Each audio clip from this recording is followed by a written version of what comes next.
What is financial independence? In this video, I'm going to explain the concept of financial independence so you can determine if you're on the right track to becoming financially independent. My name is Markus and I am currently halfway to financial independence myself. In this video, I'm going to give you the two definitions of financial independence. I'm going to illustrate this with a few everyday examples of people who are financially independent. And then I'm going to explain the three components that determine your level of financial independence, so you can get some ideas on how you can start your journey towards becoming financially independent. There's links to everything I'm talking about in the description below. There you can also pick up my free financial independence spreadsheet that's going to help plan your own path to financial independence. Let's begin with defining financial independence. In this video, I'm going to use two different definitions. The first one is that you are financially independent if you have enough money so you don't have to work. Simple. You have enough money so you don't have to work. Then you are financially independent. And I think this is a very good kind of common sense definition. But let's also use a second definition that is a little bit more formal. You are financially independent if you have assets that generate enough income to cover your expenses. You have enough assets that generate income to cover your expenses. That's the second definition that we're going to be looking at.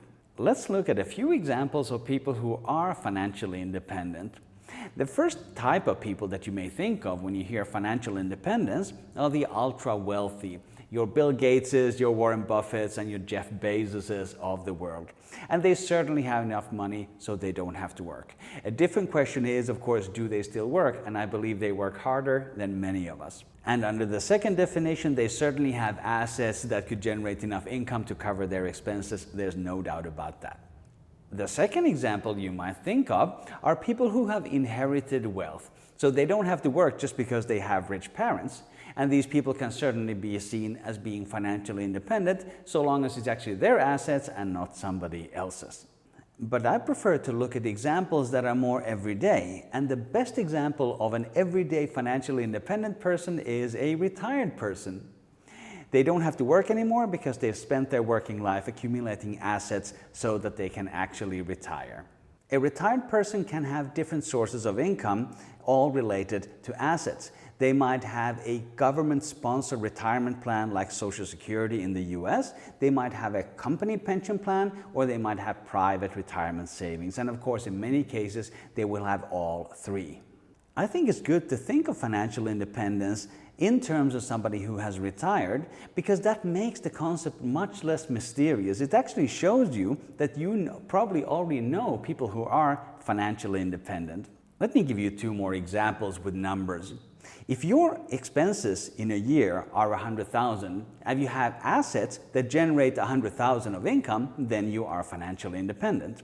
If your expenses are 20,000 and you have assets that generate 20,000 in income, then you're also financially independent just as much as the first guy.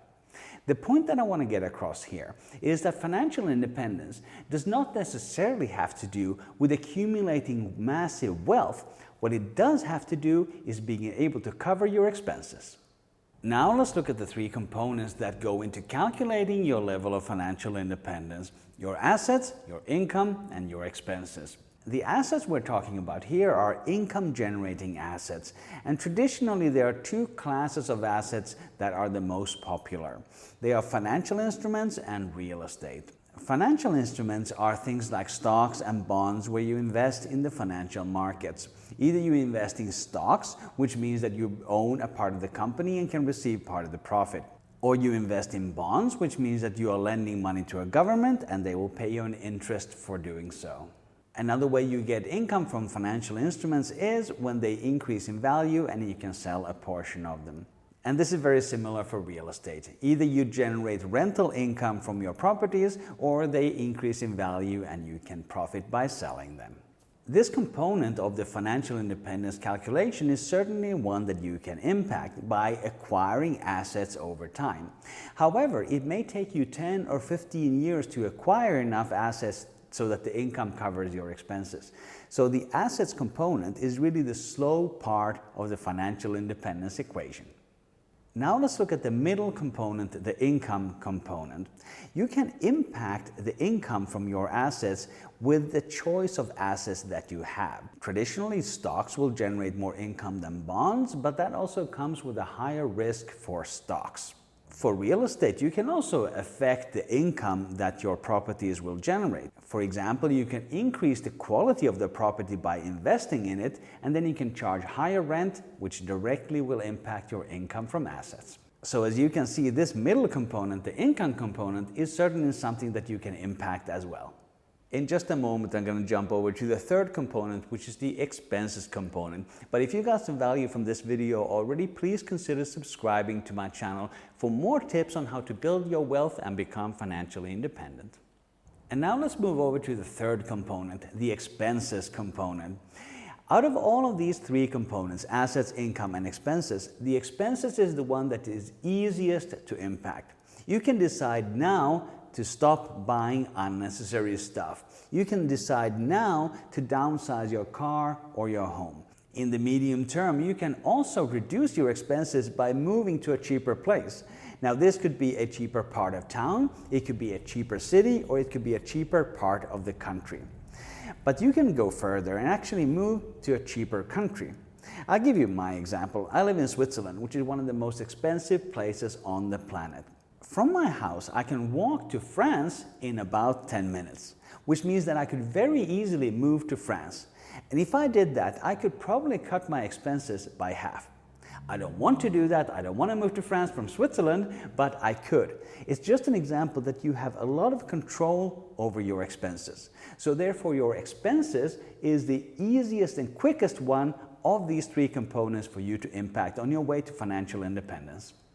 And here's my question to you. Which of these three components are you going to work on first? Assets, income, or expenses? Let me know in the comments below.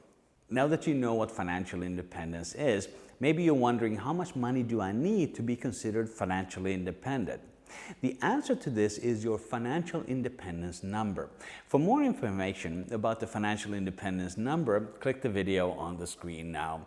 Also remember to grab my free financial independence spreadsheet. There's a link below. Thank you for watching. I will see you in the next video.